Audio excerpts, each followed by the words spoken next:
na-eme ihe ndị a na-emegasụ enweghị ihe dịka ebube agụ. Amaghị m ma ị ghọtara. So ọ ga-ekweta m nghọta na ihe mere ndị mpa anyị ha jiri lụnwuo agha Biafra bụ na that period there was no intimidation n'ala Igbo. Onye ọbụla hụtara nwanne ya dịka nwanne ya.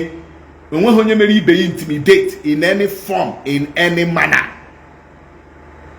Mana gị lezi anya ihe na-eme n'ala Igbo mana gala bụ taa gị chọpụta kpọmkwem na ụmụnne anyị bụ ndị ediri ọrụ. Ụmụnne anyị bụ ndị atọrọ vote, ma ndị ji aka ha tọrọ onwe ha vote, jiri aka ha wangle their way in the positions of authority. They want to protect that wangling ha mere by all means. So achọghị any form of mmadụ ịbịa asị ha ma ọ ichetere ha otu ha siri bata n'ọchịchị. Ha use intimidation. Use intimidation, use nta, use imorokoto against ụmụnne ha. Werezi ụjọ ka ịga ụmụnne ha n'ahụ. That na ụmụnne ha na-anwụgodi anwụ ha akpaa. Suffering and smiling. Ama m na-agọta suffering and smiling.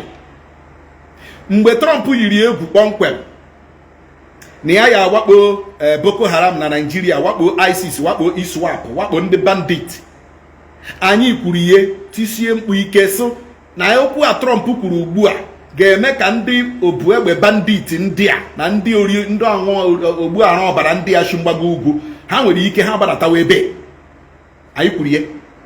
Ọpọ na anyị na-atakwa ahụ ka anyị na-ata ebe arịkwa ama ndị ike ka nọkwa n'ime ọhịa Obirinze, ndị ike ka nọ n'ime ọhịa Nnaze, ndị ike ka nọ n'ime ọhịa Nekede, ndị ike ka nọ n'ime ọhịa Irete ọrụ ogwe ha, ndị ike ka nọ n'ime ọhịa Ngọkpaala na-awa ngụgharị na ụdị Fulani herdsmen.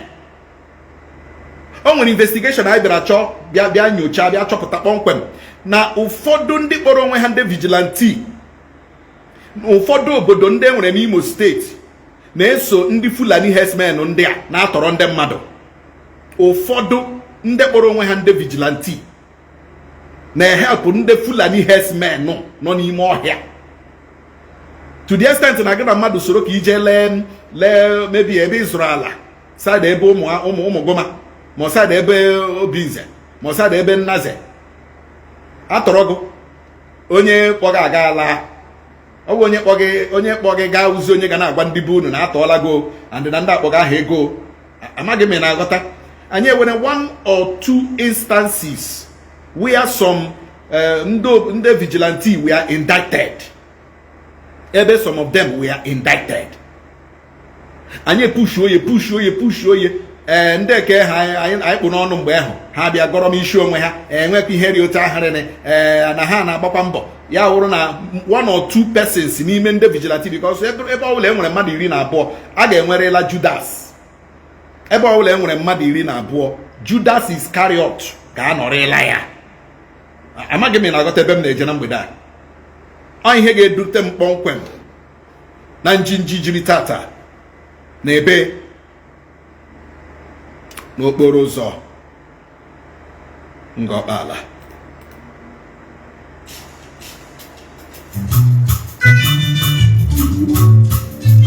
Ogo papa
ọ dị mma ihe kwesịrị ka eme arapụ ya mewe ihe ọzọ. Ka m kelekwa aka na-achị steeti Abia bụ Dr. Alex Chioma Otti bụ onye ngwaburu unu mgbe anyị malitere ihe omume a. The only Igbo governor, the only southeastern governor garala Sokoto prison gale Maazị Nnamdi Kanu. The only southeastern governor garala Soroko today with nwanne Nnamdi Kanu, younger brother Nnamdi Kanu, ha baga n'ime Asorok Villa today ga hụ Tinubu on behalf of Nnamdi Kanu.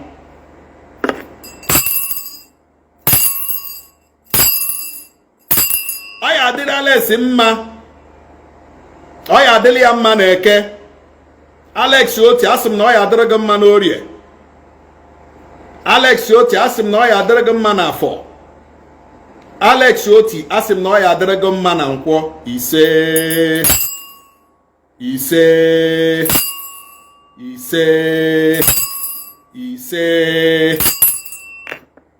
Alex Otti igbuo n'aka nna ihe egbute nke ọma, igbuo n'aka ekpe ihe egbute nke ọma, igbuo n'eru ihe egbute ife ọma, gbuo n'azụ ihe egbute ife ọma, igbuo n'elu ihe egbute ndị ife ọma, gbuo ya n'ala ihe egbute ife ọma. Ise Alex Otti egosila anyị kpọmkwem na ọwụ kpọmkwem nwa amụchiri ike n'ala Igbo, ezigbo nwa amụchiri ike n'ala Igbo, nwa ntọala ya wụ Igbo. Maka na o doro anya na ọtụtụ ndị si na ha bụ ndị ndu ala Igbo, enwere ike ntọala ha abụghị ala Igbo. O nwere ike nne m ọhanị ghọrịrị nna ha echee na ọnwụ Igbo ka a mụrụ, amaghị na ọ bụghị nwa Igbo ka a mụrụ, na o nwere ebe eshiri je vụta afọ ime ọtụtụ ndị sila ha bụ ndị ndu n'ala Igbo ka m na-agwa gị. Alex Otti egosigo kpọmkwem na ọ bụghị, it's not about making noise. It's not about mgbe ọbụla ị na-efegharị gị gaa Sorok gị pụta gị see picture with Tinubu, gị gaa Sorok gị pụta gị see picture n'elu Asorok, gị gbagoro n'elu Asorok see foto, gị gbakpuo n'okpuru ya see foto, gị nọrọ na palọ Tinubu see foto, gị nọrọ na bedroom Tinubu see foto. It is not about ise foto with Tinubu and ị na Tinubu n'aka ma ọ wụ ifere Tinubu bayi. It is not about that. It is about true leadership. It is about true leadership. Onye wu onye ndu. Onye wu onye ndu wu onye ga-ele ka ụmụnne ya nọ na-ebe akwa. Ebe asị na ebe nwata na-ebe akwa na-atụ aka, ma nne ya anọghị ya, nna ya anọrọ ya. Kedu ebe ahụ ndị Igbo na-ebe akwa na-atụ aka? Ebe Nnamdi Kanu nọ. Ọ ya wee ebe ndị Igbo na-ebe akwa na-atụ aka n'ụtụtụ, l'ehihie, n'abalị, n'Eke, n'Orie, n'Afọ, na Nkwọ. Alex Otti apụtago gosi kpọmkwem ụmụnne m ndị Igbo ngwada jụọ ọnụ. Ekweburu m unu nkwa na Nnamdi Kanu ya afụta. Ugbu a Alex Otti ebidola ọrụ. 2-3 years ago ka ndị gọvanọ ala Igbo, mgbe Obianọ na ya dịka gọvanọ, mgbe ka a na-akpọ Ifeanyị Ugwu anyị Enugu na ya dịka gọvanọ, mgbe ekere afọ ya dị Okezie Ikpeazụ pụrụ apụ dịka gọvanọ, mgbe Dave Umahi ha ka a nọ na-asị anyị nsogbu adịrọ, the governors of the southeast have decided to approach Buhari, that na ha ga-eme Buhari approach. That time Buhari will release Nnamdi Kanu, that the governors will do that, the governors will do that. Kamgbe ahụ ruo taa enwebeghị onye n'ime ndị a niile nọkwa mgbe ahụ ruo taa megharịrị ahụ. Just learn Alex Otti of 2 years ago as governor. Learn Dr. Alex Otti of 2-3 years ago as governor. Lemba ọgbaga. Ihe ewu mgbe a na-ahụ anya. O nwere ihe ewu showing workings. O nwere ihe ewu showing workings. Ọ gaala prison Sokoto hụ Nnamdi Kanu. Ọ sọgaghị ihe nnụ ga-ya akọ. Ọ sọgaghị ma nnụ ga-akpọ ya IPOB ma ESN. Ọ gbasaghị ya. Ọ gaala hụ Nnamdi Kanu. Nwanne ya nwoke nakwa nwanne anyị nwoke. Tani akpacha na prison. Today, ye move to Asorok. Move to Asorok. Ekwensu abe kele aja na gari be wele aja na gari today. Mgbe advanced team ye show ụmụ ahịa na-abịa ka aga na Sam Mbakwe airport ya ka eje hazie aeroplane ọ ga-eji aga Abuja today. Ndị obu egbe bandit eche ha n'ụzọ nga ọkpala wakpo ha. Ị nwere ike na-asị ihe ọ bụ ihe aplanụ. Ole onye ma na Ala Oti ji ihu Tinubu taa? Of course many people they are aware, ndị politicians ibie they are aware, ọtụtụ ndị ke nọ APC nwere ike ha they are aware.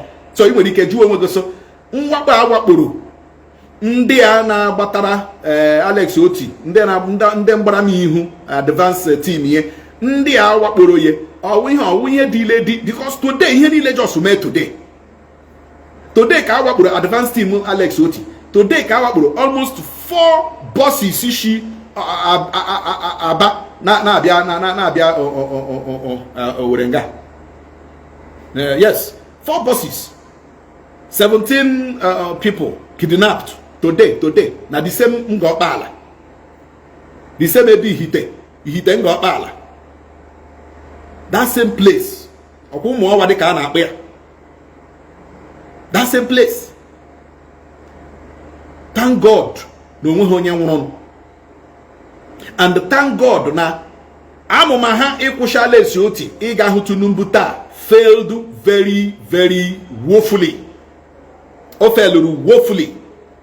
Ala Oti succeeded in going to Aso Rock today to sit with Tinubu and talk with Tinubu about Nnamdi Kanu. Onwebehu any governor of the southeast garala to Aso Rock because of Nnamdi Kanu. Kambe Tinubu weghara ọchịchị. Onwebehu, none of them. None of them. Ihe a na-aga nga ahụ ka eje chọrọ favor, ka eje nana appointment, ka ewere ego steeti ha nwere bikwuo Tinubu. There are some people amụrụ n'ụwa they have self-low esteem. O nwere ndị nwere self-low esteem. They are always looking for validation. Some people, some of our Igbo leaders nwere low esteem, self-low esteem. Many of ndị shi ha chiga anyị n'ala Igbo taa, many of them nwere self-low esteem. Most of them onweghị nke rijuru afọ n'onwe ya ọwụ, onweghị nke dị confident enough in himself. None of them wanted that high esteem to stand gidigba with integrity and his head high. All of them, most of them, are bending their knees, bending their head. Ke wike nabata ha, ka president wike sina ha wondioma, mbola ha baragana ke president. I want to do this. I know your 2027 is assured. We will do everything possible to make sure Nandibo Toraga, we will work for you, sir. Sir, you don't worry, sir. Don't worry, sir, your end has come. Sorry, don't worry, sir, your vote is secured. Don't worry, sir, we will do this for you. Or Makalibo. No, anye kechibulie. No, Alibo, anye kechibula Alibo for you. No, your vote will come in bulk. No, no problem, sir. Sir, don't worry. Why are we in this party now? Why are we the governor of APC? Why are we the chairman of APC? Why are we this? Why are we that? So don't worry. That is the only thing under Naga Sorok Jene. Obula. Aneti okwu Nnamdi Kanu na-etie kampu Sunday Igbo ho mgbe Sunday Igbo ho na prison na Benin Republic. Obasanjo, former president of Nigeria, Nigeria by aeroplane ga Benin Republic, ga who the president of Benin Republic. Soyinka Ogun State ka we be by aeroplane ga Benin Republic. Many professors from the Yoruba, many top governors, the former governors, former this, former that, Gachara Benin Republic, Gaho, the president of Benin Republic, on behalf of Sunday Igbo, one neha woko, Bonye Chugapa, Nwere Ala Yoruba, Otu Nnamdi Kanu, Shachuga Nwere Ala Yoruba, they went without Ndemade Omaha, Onochorikewa Nigeria, they went there and spoke to the president of that country, release Sunday Igbo. Kambe Nnamdi Kanu gara Sokoto prison, onwebehu any prominent Igbo man, former this, former that, except Ala Oti. Oburu no onwe elemu amahu. But I can authoritatively tell you na enwebe, because of brother the lawyer say Nnamdi Kanu, we communicate. So enwebe, enwe anyị ga-ama and anyị ga-agwa unu na enwe eme, but enwebe. the leaders of the southeast, ebere m na-emere unu. Unu amaghị ihe unu jige to ndị ọzọ. You don't know what you are showing other people. Unu amaghị ihe unu jige the leaders of other regions. Unu jige ha that onwe ihe unu ji ụmụnne unu kpọrọ. Unu jige ha that ụmụnne unu should be overlooked. Unu jige ha that na onye nyela anyị nsogbu here. That is what you are telling other leaders of other regions. Udiri ha men other regions, give who the leaders, ha he bilie rụọ ọrụ gbakirikiri asọvọ ya. Ọwụ ndị leaders Ala Igbo mere ndị mba ọzọ na-eji akparị anyị. Ọwụ the leaders, some of these leaders of Ala Igbo mere other tribes na-eji akparị ndị Igbo. Obi unu abụghị otu.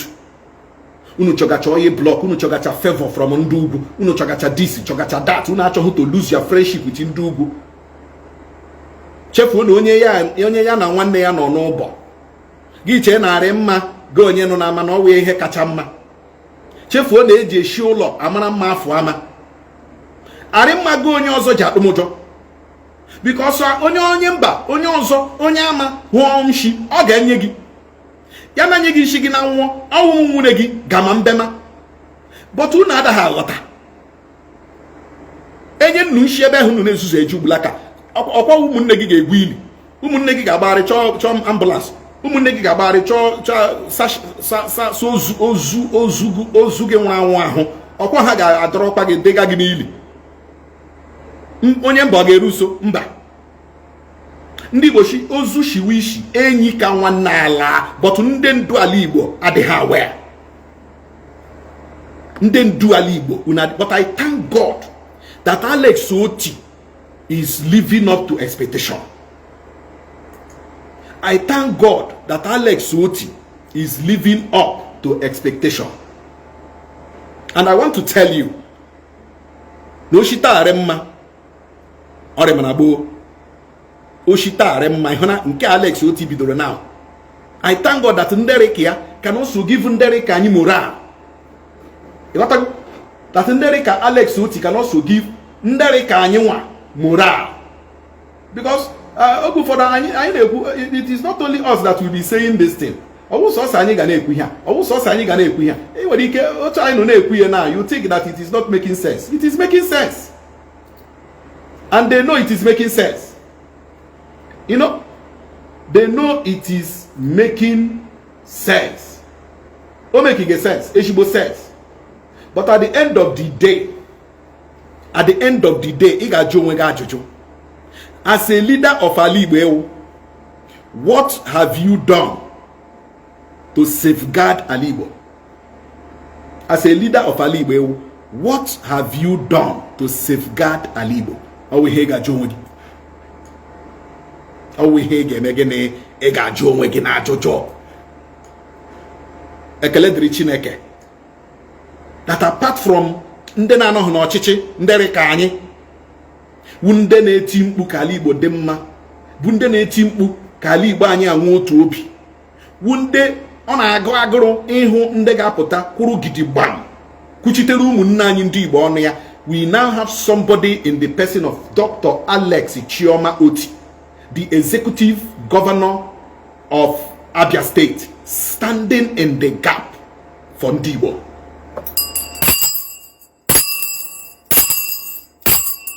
Standing in the gap for ndị Igbo. I am highly excited.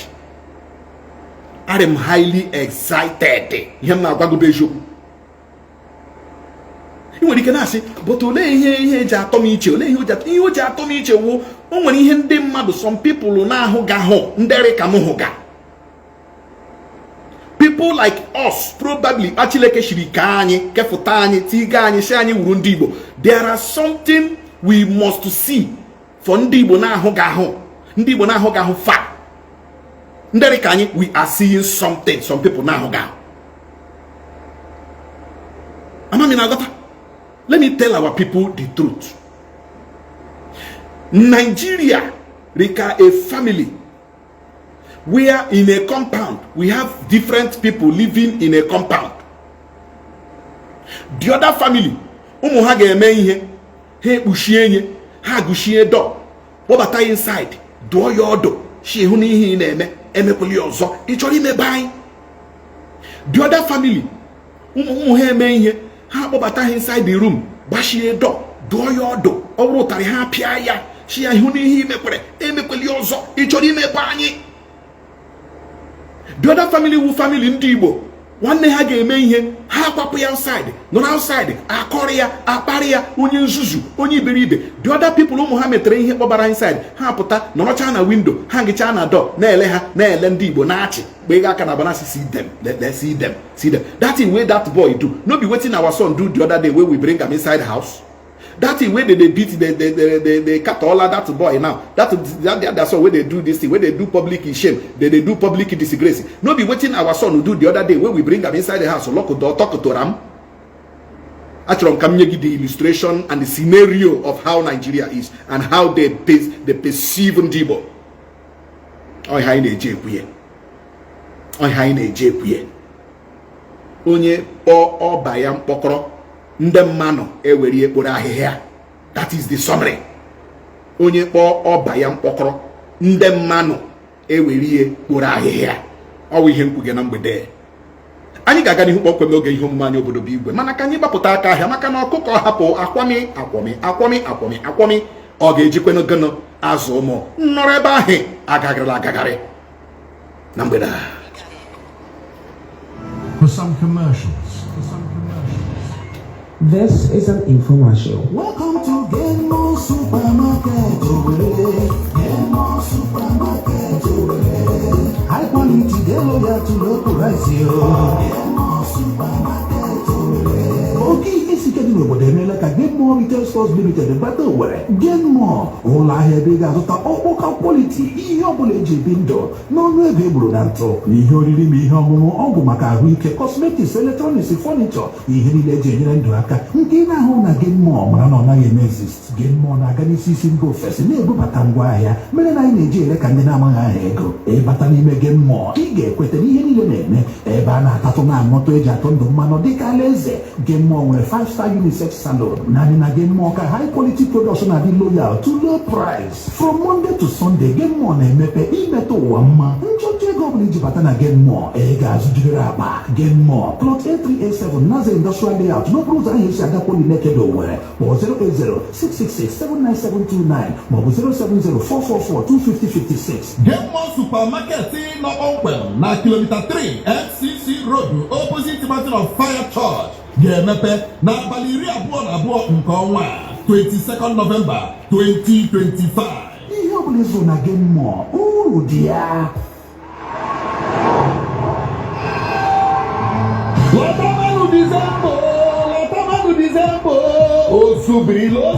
Osubrile, epic 30 December party of the year, post-millennial party.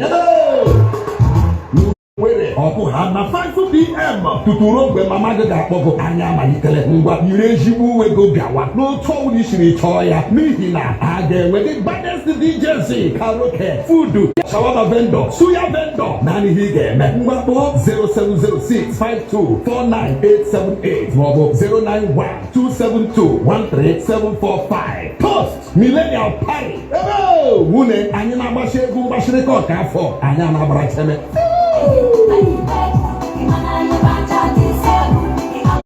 Studio na-ekene oji mmadụ nwuchi onwe n'ọkpọrọ ọrụ maka n'igwe maka n'obodo n'elugochi ka anyị gbamafa.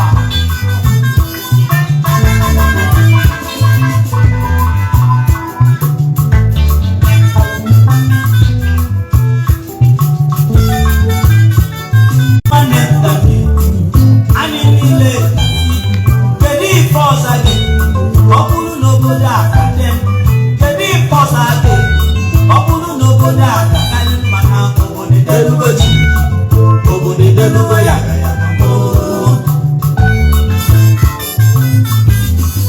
ọ bụrụ na nna tụasị ụlọ ụgbanụ m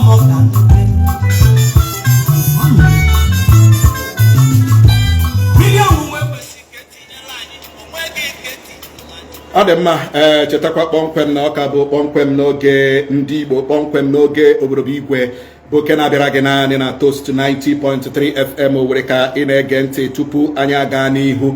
Otu Hill Imo Movement bụ otu nọ nso nkwa nọ n'ishie juhere a na-ama ọkwa na a ga-enwe nzukọ ndị otu a ma ndị ochie ma ndị ọhụrụ kpọmkwem n'ụbọchị Sọnde abalị 7 nke ọnwa anyị nọ n'ime ihe n'ụlọ oriri Rapport họteelụ nọ n'Amakọhịa Owerri mgbe ọ ga-akụ elekere 3 nke ehihie. Ya mere ọ bụrụ na ị chọrọ isonye otu Hill Imo Movement, otu na-achọ ogbugbo nye ọrịa ga steeti Imo, na-achọkwanụ ka steeti Imo rị mma, sonyere anyị na ya bụ ọgbakọ mitin ahụ bụ nke ga-adị n'ụbọchị Sọnde 7th of December kpọmkwem ọkụ elekere 3 nke ehihie na Rapport Hotel ka a ga-eme ya bụ nzukọ. Hụkwa na ịbịara n'oge, hụkwa na ịbịara n'oge.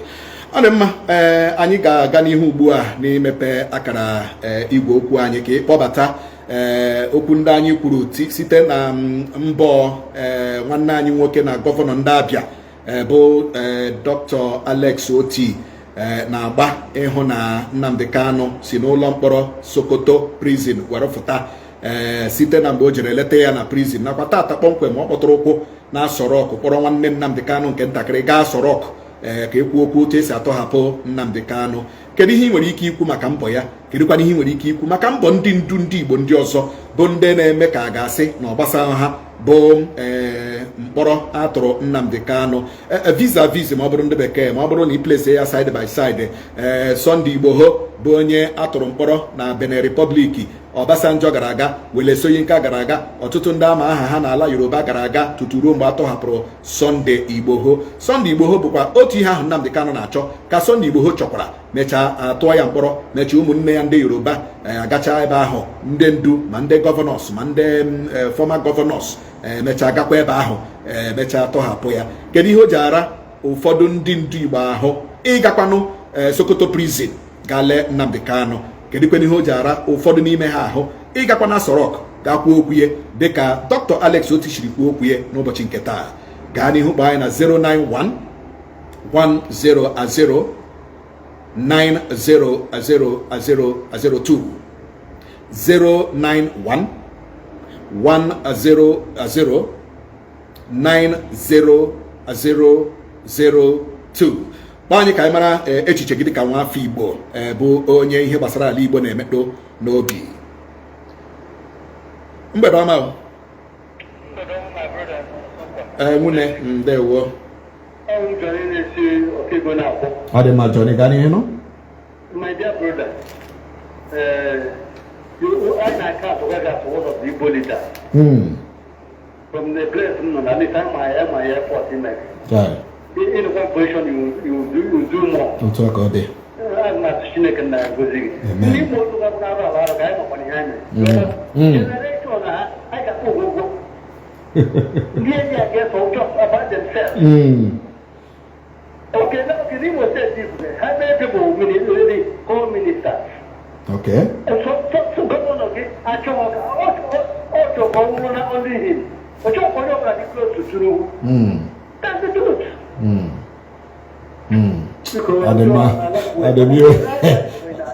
Otu aka ọ dị nwanne m nwoke si Ọkaigwe kpọọ anyị. Of course ọtụtụ ndị na-agbalị kwa eziokwu na ọbụghị onye ọbụla ga-apụtacha n'ikuku otu ala ekwuye ma ọ bụ pụtala soshal midia ala ekwuye, mana ama m na o nwere ndị na-agbakwa mbọ n'ụzọ pụrụ iche. Mgbede ọma ebe ahụ nọ. Nwunye kedu? Ọ dị mma, Emeka gaa n'ihu na mgbede a. Chai.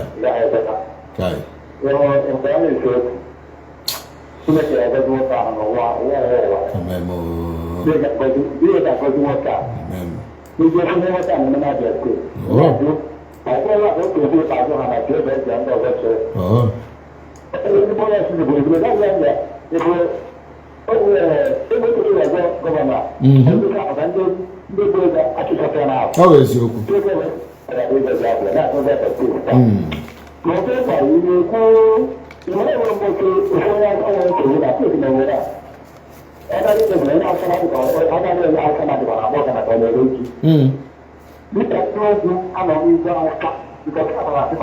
Yes, my only problem anywhere in Nigeria is covered by that blue. Only problem is a permanent not a very prominent. When I mean prominent, at the same level, you can have a federal level. Oh. Now, I am online on Google. I'm not going to do it by the body. No issue. To track that. That's possible. When you go that is covered anywhere in Nigeria, You see? You see, some people in the year, they put the word I got a radio station about it. Take them a radio station. I'm in road the car, little car. Always open. Yeah, he could always open. I don't know. I put it on news. I put it on news. Always open. Always open. Always open.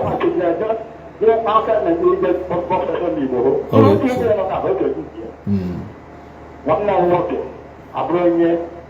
The Monday is careful and the best is that together. It is not going to do this one, and you do. But I'm not going to go to the now, three to tell you I'm on a street. I don't know why I'm Oh, to accord there. most of the way back. And if you will use you and then I'm not going to have. And then I'm going to the street and then we have a political position and what I'm about. The position is not to go on the street. I will be back for wine. I will wine. But how I'm going to talk about that, I'm not doing my job. I'll do Mandikali. So, we're on the end of the delivery.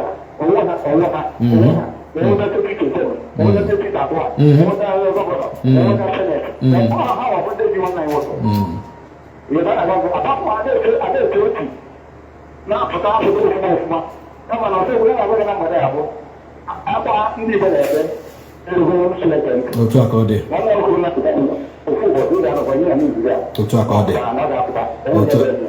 dị nwanne m.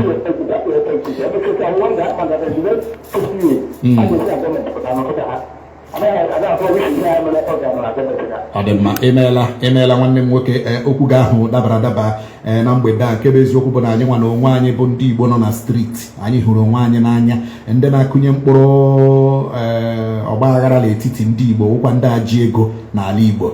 Divide and rule. Mgbede ọma ebe ahụ ị nọ. Nwunye kedu? Ọ dị mma nwunye gaa n'ihe nara. Eziokwu ihe gọvanọ Alex tinyere obi atọ ka eziokwu na etu ọbụla Chineke ga-esi agọzi ma otu o si si amụbido gawa ama ọ ga-enwe isi ọ ga-egodi ejiwe percentage ndị bekee na-akpọ ya adị m sure ọ ga-erugodi 60%. Okay. Ọ dị mma nwanne m nwoke. Ana m anụ. Okay, amụ ihe awa. Mụ na ichefuola nke emụ. Ọ dị mma. Mgbede ọma ebe ahụ nọ. Nwunye. Ụka asa anya ka ebe isi akpọ. Ihe a na-eji otu mere ọsọgbole nnọkọ ọmaka ọ na-egosi pension n'ọnwụ onye Igbo na ahụkwa na onye Igbo ya n'anya Chineke ga-enye aka n'oge na-adịghị anya enyeje nna ndị karị ihe mere dị Igbo home ọ gbasara ha ga-agaghị Igbo ha pụta ọ chọrọ ndị ka nwụrụ nwe ndị ka nwụrụ ka ndị ka nwụrụ nwe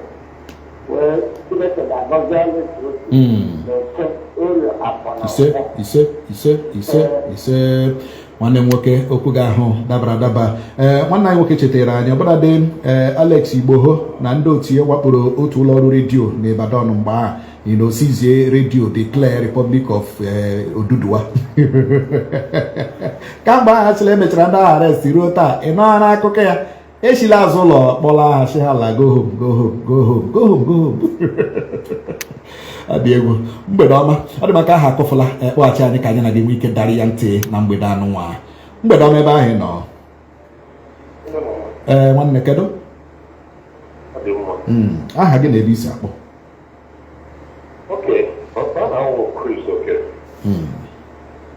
O nwere m chọrọ ịbụ ịnakwa abalị.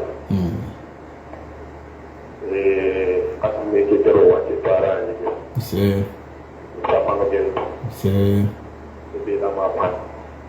Ịma atụwo Igbo gbara mmadụ. Ma atụkwa ọzọ Igbo anyị bịara abịa na Naịjirịa ihe. Anyị bịara abịa. Ọtụ asị m ajụ ajụjụ anyị bịara abịa na Naịjirịa ihe. Anụ bịara abịa. Onye ebe Igbo nọ mmiri jiri m ebe. Ọzọ kwa asị m ajụọ. Agarakwa n'otu onye uru atọ anya n'ibe ya. Otu aka ọ dị. Otu aka ọ dị. Otu aka ọ dị.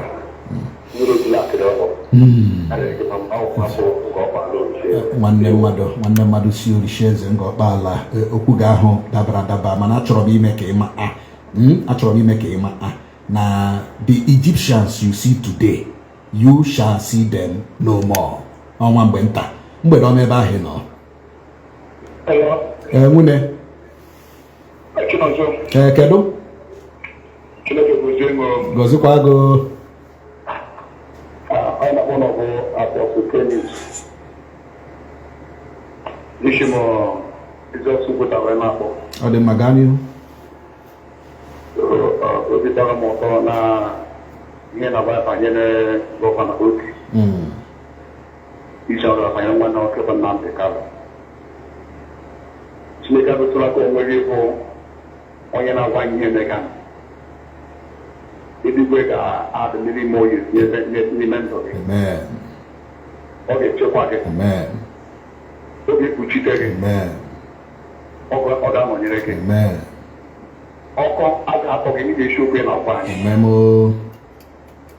You never Umunda and Joe, don't do a church, with the Chorega on Hammy Hammies.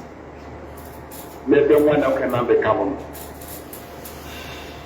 Ada ha chọrọ ka nọ kọkado mana onye a bụ na dịkara otu olu chọka ala Igbo igwe nwụrụ onwe ha wana mmigba na edigbo anyị mana akwụkwọ nsọ sị na mkpụrụ ekụrụ ka onye ga-ahọrọ ọ ka na-adaba aka mkpụrụ ha akụrụ Chineke ga-ekpekwe na ebere nwanne nwoke bụ na dịkara ọ ga-apụta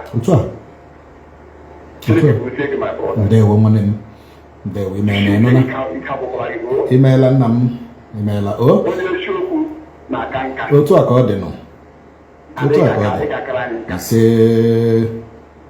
ise imeela nwanne m nwoke. Kebe eziokwu bụ na of course ndịrị ka anyị akpọọla isi kamgbe chere mkpụrụ ọhụrụ n'otu a m n'ugbula aka ụjọ dị na-atụ ahịrịmị ihe nnọkọta ma na-ajụ o nwere mgbe anyị bidosiri ihe a na-asị were nwayọ ekwuchiwili ike ugbula aka ọwa ekwume ya masị gị ga egere ya masịkwana gị ga kwuchie ntị ọ polisi ka ije yi na-anya egwu ka ọwụ DSS ka ọwa amị ole dị ka ị ga-eche eyi ha ndịrị ka ma egwugbula aka na ụdị na ikwu ga-eji okwu ga-echi anya ekwuole ebidola esi na ebere ọhụrụ iye nwune iye ọwụ otu oshiri mgbede ọma ebe ahụ nọ ọnụ ya aha gị na ebe isi akpa anyị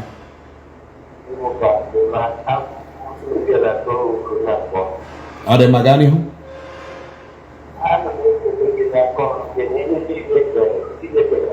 Amen.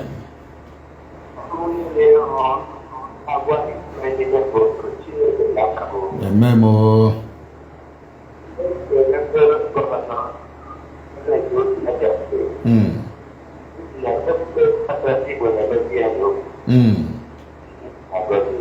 Amen. Yes. Yes.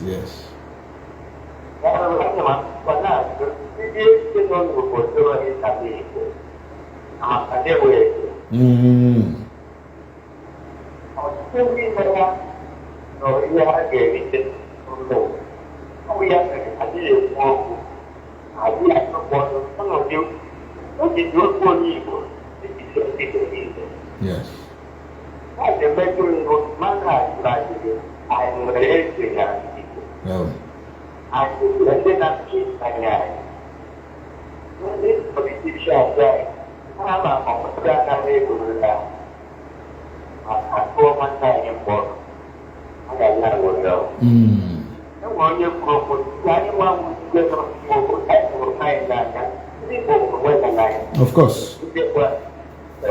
of course ama nkọkọ dị oke dịrị ndị otu ige echichi alaka ekele eziokwu dị Chineke amara na chịkwa na ọ bụrụ na probably na nso nkwa wụ leader n'ụdị political leader n'ala Igbo na nso nkwa wụ maybe governor ma nso nkwa wụ senator ma ọ rep member ịghọtala of course court session niile aga m anọ gaa prisoner sef ọ m ga-ebu ụzọ aga ya Chineke amarakwala amami na-aghọta ọ bụghị izowe ka ozi ka otu a m nugwula ka m bịa mekwu m okwu ya ma na-atọ ụjọ n'ụdị ị ga-emenụ gịnị ka ị ga-eme ihe ọwụ ị ga-eme amami na-aghọta ebe m na-eje amụọ nwoke si bụrụ nwoke amụọ nwoke si ya bụrụ nwoke o wudiri ha na-eme na mba n'obodo anyị Ala Igbo ka ndị kpọrọ onwe ha the leaders of Igbo nation kwesịrị ịfụta were otu olu kwuo okwu. Ndị eze ọdịnala enwere n'ala Igbo, this is the time unu ga-abịakọta ọnụ na gaa Sokoto prison jee lee Nnamdi Kanu shinga ahụ gaa sọrọ ọkụ jee hụ Tinubu. This is the time, this is the time. Enweghị time ọzọ na-awụhụ na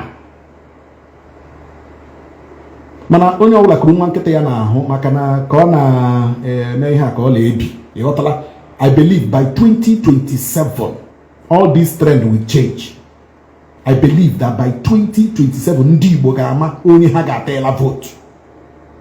Ndị Igbo ga-ama onye ha ga-enye ọchịchị by 2027. A ga-ahọ ya ahọ, pịa ya apịa. Because ihe mere anyị ga-achọ ka ome anyị ọzọ. Ihe na-agbakwagobe eziokwu. Ọ dị n'ebe a ka a na-apịkọta ya kpamkpam bụ ihe omume anyị obodo bụ igwe bụ nke bịara gị kpọmkwem na Toast 90.3 FM ma Owerri. Chebiri m kpọmkwem echi mgbe m ga na-ebe a wetara gị ihe omume anyị maka ọmụma arahụ pete bụ nke ga-amalite kpọmkwem o jiri nkeji 15 gaa elekere 6 nke ụbọchị tutu ruo mgbe ahụ aha m ka ụtọkwarị ihe ọgbanwebede aha nna m Christopher na Margaret Ụba Golome Chinonso Ụba nọ nso nkwa ọchịagha n'ikuku nke mbụ n'ala Igbo eziokwu atụ egwu nke izizi na steeti Imo. Obi ụtọ ndị Igbo ka chi m na-efe gaa n'ihu gọzibola m nne